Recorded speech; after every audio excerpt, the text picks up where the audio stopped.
Good evening students, welcome back to my YouTube channel. आज के lecture में हम बाकी के 3 लॉज पढ़ेंगे। जो हमारा पहला लेक्चर था उसमें हमने 3 लॉज पढ़े थे। कौन कौन से? Law of conservation of mass, second हमने पढ़ा था लॉ ऑफ डेफिनेट प्रपोर्शंस और थर्ड हमने पढ़ा था law of multiple proportions. Right, बाकी के हम 3 लॉज आज पढ़ेंगे। सबसे पहला आज हम लॉ पढ़ेंगे, लॉ ऑफ रेसिप्रोकल प्रपोर्शन। ठीक है, स्टार्ट करते हैं। इसकी डेफिनेशन आप बहुत ध्यान से पढ़ना, बहुत इंपॉर्टेंट है। आई नो लेंथी है, कई बार समझ में नहीं आता। अगर आपको एक बार में समझ नहीं आया तो प्लीज इस वीडियो को दोबारा देखना, अच्छे से समझना, अपनी कॉपी पे नोट करना, तो डेफिनेटली आपको ये समझ आएगा। सो स्टार्ट करते हैं डेफिनेशन से, साथ साथ लिखते भी रहना, सुनते भी रहना डेफिनेशन। सो देखो, when two elements combine separately with the fixed mass of third element। जब हमने लॉ ऑफ मल्टीपल प्रपोर्शन पढ़ा था वहां पे हमने सिर्फ 2 एलिमेंट्स लिए थे। ठीक है, वो 2 एलिमेंट्स क्या थे? एक का मास फिक्स रहेगा और दूसरे का मास चेंज होता रहेगा, यही पढ़ा था। अब इस लॉ में क्या पढ़ेंगे हम? 3 एलिमेंट्स लेके चलेंगे टोटल। ठीक है, when two elements combine separately, 2 element जो लेंगे वो कंबाइन करेंगे separately with the fixed mass of third element. जो हमारा थर्ड एलिमेंट होगा उसका जो मास है वो फिक्स रहेगा। ठीक है, याद रखना इसमें हम 3 एलिमेंट्स लेके चलेंगे। लॉ ऑफ रेसिप्रोकल प्रपोर्शन में 3 और लॉ ऑफ मल्टीपल प्रपोर्शन में 2, ये इनमें डिफरेंस है मेन। सो आगे देखो, देन रेशियो ऑफ मासेस, जो मासेस की रेशियो होगी in which they do so bears a small whole ratio to be the ratio of masses in which they themselves combines. दोबारा पढ़ते हैं एक बार डेफिनेशन। अब यहां से समझो डेफिनेशन को। हमने डेफिनेशन में क्या बोला था? व्हेन 2 एलिमेंट्स, यहां पे 2 एलिमेंट लिए, carbon and sulphur, 2 separate elements, different elements combine together, दोनों कंबाइन हो रहे हैं किसके साथ? With the third element having a same mass, constant mass भी बोल सकते हैं। ठीक है, ये समझ आ गया। और जो उनकी रेशियो होएगी वो स्मॉल रेशियो होएगी उनके मासेस की, जब हम दोनों मासेस को कंबाइन करेंगे, देमसेल्व्स कंबाइन। अब देखो यहाँ पे कार्बन और सल्फर दोनों अलग अलग एलिमेंट्स हैं, उन दोनों को हमने कंबाइन करा थर्ड एलिमेंट के साथ, जिसका मास हमने फिक्स ले लिया। ठीक है, अब हमें पता है कार्बन का जो मास है 12 होता है, सल्फर का 32 और ऑक्सीजन का 16। राइट, अब यहाँ पे ये मिला के क्या बन रहा है? CS2, ये मिला के बन रहा है CO2 और ये मिला के SO2। ठीक है, अब हम तीनों की रेशियो लिख लेंगे। यहाँ पे देखो रेशियो, कार्बन 12, ऑक्सीजन का 16 मास था, 2 एलिमेंट्स है यहाँ पे, 2 ऑक्सीजन जुड़े हैं 32, यहाँ पे 32 रेशियो 32। ठीक है, अब ये 32 ऑक्सीजन का मास है, यहाँ पे भी ऑक्सीजन का मास 32 है। ये क्या हो गया? एक फिक्स मास हो गया दोनों साइड। ठीक है, यही डेफिनेशन में हमें बोला था कि 2 डिफरेंट एलिमेंट जब कंबाइन करेंगे थर्ड एलिमेंट के, उसका जो मास होगा वो फिक्स रहेगा, और जो उनके मासेस की रेशियो होगी आफ्टर कंबाइनिंग वो क्या होगी? स्मॉल बेयरिंग रेशियो होगी जब हम कंबाइन करेंगे। तो यहाँ पे देखो इसका मतलब क्या हो गया? जो कार्बन एंड सल्फर है वो कंबाइन कर रहे हैं separately, carbon and sulphur combine separately with the fixed mass of oxygen in the ratio of masses. ठीक है, अब यहाँ पे कार्बन और सल्फर की रेशियो देखो कितनी आएगी? 12, 32। इसको अब काट के लिखेंगे तो क्या आएगा? 3:8। ठीक है, और दूसरे की रेशियो देखो, रेशियो ऑफ CS2 जो हमने ऊपर कंबाइन करा था, यहाँ पे देखो जो कंबाइन करा है ऊपर। ठीक है, रेशियो ऑफ CS2 कितनी आएगी? 12:64। 64 क्यों आया? क्योंकि इसका मास था 32, अब ये 2 है तो मल्टीप्लाई कर देंगे 64। इसकी रेशियो कितनी आगे काट के? 3:16। यहाँ पे मैंने 2 चीजें लिखी है, डू सो और देमसेल्फ कंबाइंस। अब देखो ये डेफिनेशन में भी ये दोनों चीजें आई थी, दोबारा समझते हैं कैसे मैंने यहाँ पे डू सो लिखा और देमसेल्फ कंबाइंस लिखा। डेफिनेशन की ये लास्ट 2 लाइन्स पढ़ो। Then the ratio of masses in which they do so, मैंने वहां पे लिखा है ना डू सो, यही डू सो है, bears a small whole number ratio to the ratio of masses in which they themselves combine. ठीक है, पहले हमने ये क्या है? देमसेल्फ कंबाइन हो रहे हैं, तो इसकी रेशियो हमने देमसेल्फ कंबाइन पे लिखी है। डू सो मैंने किसकी रेशियो लिखी थी? कार्बन और सल्फर की, क्योंकि ये दोनों ही हो रहे हैं। ठीक है, अब इनकी रेशियो ये आ गई। ठीक है, अब हम ये दोनों रेशियो को क्या कर देंगे? डिवाइड कर देंगे। जब हम डिवाइड करके लिखेंगे तो इसकी रेशियो कितनी आ जाएगी? 2:1। ये क्या आ गई? हमारी स्मॉल रेशियो आ गई, यही हमारी डेफिनेशन बोलती थी। ठीक है, नाउ हम नेक्स्ट लॉ पढ़ते हैं। नेक्स्ट लॉ है हमारा गे लुसेक लॉ। ये किस पे बेस है? ओनली वॉल्यूम ऑफ गैसेस पे। ये हमने लिमिटेशन आगे हम जब पढ़ेंगे डाल्टन थ्योरी में यही लिमिटेशन है। डाल्टन थ्योरी ने हमें ये नहीं बताया कि गे-लुसेक लॉ क्या था। क्यों नहीं बताया? क्योंकि गे-लुसेक जो लॉ है वो मेनली वॉल्यूम ऑफ गैसेस पे डिपेंड करता है, राइट। पर डाल्टन एटॉमिक थ्योरी ने हमें क्या बताया था? मासेस के बारे में बताया था। वो हम नेक्स्ट लेक्चर में पढ़ेंगे। आप मेरी वीडियो देखना, उसमें आपको अच्छे से समझ आएगा।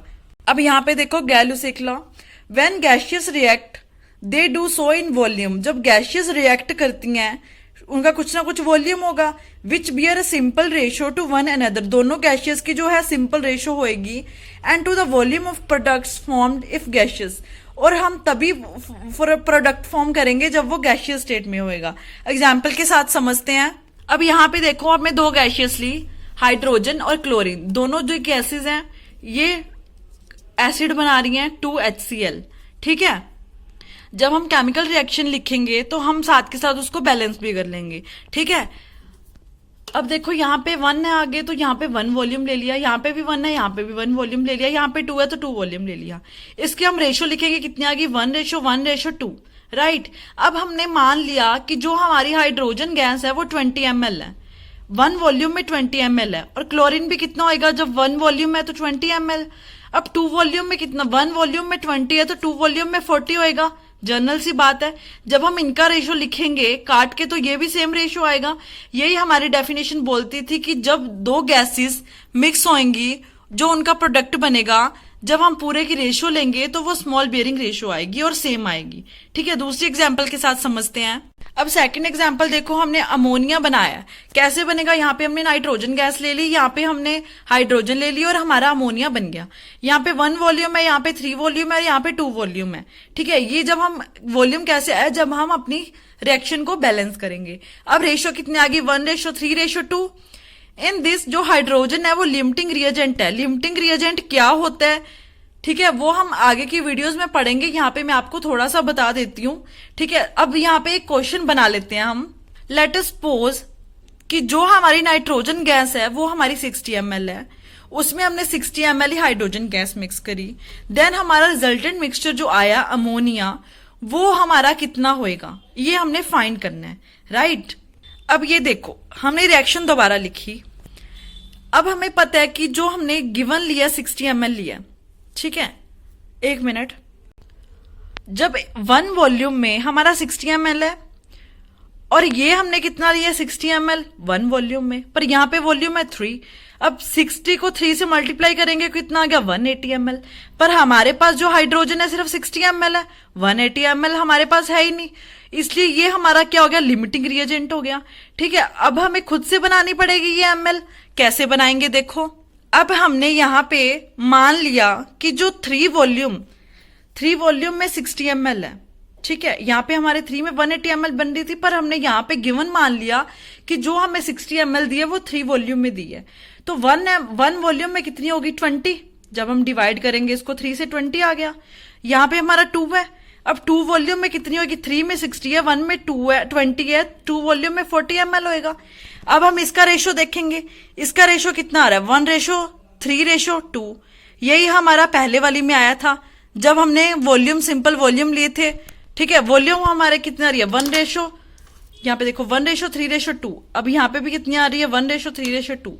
तो यही हमारा क्वेश्चन था। हमें पता चल गया लिमिटिंग रिएजेंट क्या होता है। उसके हिसाब से हम हमारे यहाँ पे वॉल्यूम के हिसाब से ml सेट कर लेंगे, ठीक है। नाउ हमारा थर्ड आता है एवोगैड्रोस हाइपोथेसिस। बहुत छोटा टॉपिक है, जल्दी से समझ लो। क्या होता है ये? जब हम प्रेशर, टेम्परेचर या कोई भी हमारी फिजिकल कंडीशन है उसको हम कांस्टेंट रख दें, जो हमारा वॉल्यूम आएगा, than equal volume of all gaseous contain equal number of molecules. जितना हमारा गैसियस का वॉल्यूम होगा उतने ही नंबर ऑफ मॉलिक्यूल्स होंगे। पर कंडीशन क्या है हमारे यहाँ पे? प्रेशर, टेम्परेचर या हमारी जितनी भी फिजिकल क्वांटिटीज है वो कांस्टेंट होनी चाहिए। एग्जाम्पल के साथ समझते हैं। अब यहाँ पे देखो, मैंने क्या बोला है, यहाँ पे हम ये भी लिख सकते हैं वॉल्यूम ऑफ जो गैस है वो डायरेक्टली प्रोपोर्शनल है नंबर ऑफ मॉलिक्यूल्स के, ठीक है। ये भी हमारी क्या है? एक तरह की हाइपोथेसिस। कौन सी हाइपोथेसिस है? एवोगैड्रो हाइपोथेसिस, ठीक है। डेफिनेशन की जगह हम ये भी लिख सकते हैं। अब हमने यहाँ पे सपोज कर लिया कि जो हमारा 100 ml अमोनिया गैस है वो कितने मॉलिक्यूल्स है, उसके y मॉलिक्यूल्स हैं। तो हमने हमारा था जितनी वॉल्यूम ऑफ गैस होगी उतने ही नंबर ऑफ मॉलिक्यूल्स होंगे। यहाँ पे हम दूसरी मान ली कि 100 ml हमारा CO2 गैस है, तो इसमें भी कितने होंगे, y मॉलिक्यूल्स होंगे, क्योंकि हमारी डेफिनेशन यही बोलती है कि equal volume of all gaseous contain equal number of molecules. अब हमने मान लिया कि जो 50 ml CO2 है उसमें कितने मॉलिक्यूल्स होंगे, 100 में जब y है, अब 100 का हाफ हो गया 50 ml, तो y का भी हम हाफ कर देंगे। अब 200 ml ऑफ अमोनिया गैस ले ली, यहाँ पे 100 था, यहाँ पे 200, मतलब डबल हो गया। तो यहाँ पे मॉलिक्यूल्स भी कितने हो जाएंगे, डबल हो जाएंगे, क्योंकि वॉल्यूम ऑफ जो गैस है वो डायरेक्टली प्रोपोर्शनल है नंबर ऑफ मॉलिक्यूल्स के।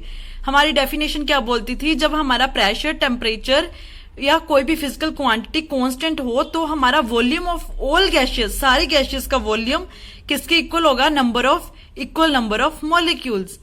फाइन, ये थी हमारी एवोगैड्रो हाइपोथेसिस। आज का लेक्चर यहीं पे खत्म होता है। नेक्स्ट लेक्चर में हम पढ़ेंगे डाल्टन एटॉमिक थ्योरी, उसके हम पोस्टुलेट्स पढ़ेंगे, लिमिटेशंस पढ़ेंगे, कुछ डेफिनेशन देख लेंगे एक दो। अगर आपने मेरा चैनल अभी तक सब्सक्राइब नहीं करा तो प्लीज स्टूडेंट्स मेरा चैनल जल्दी से सब्सक्राइब करो, ताकि आपको नई नई वीडियोस के नोटिफिकेशन मिलते रहे, आपका कोई भी लेक्चर मिस ना हो। Thank you for watching this video. Okay bye, good luck.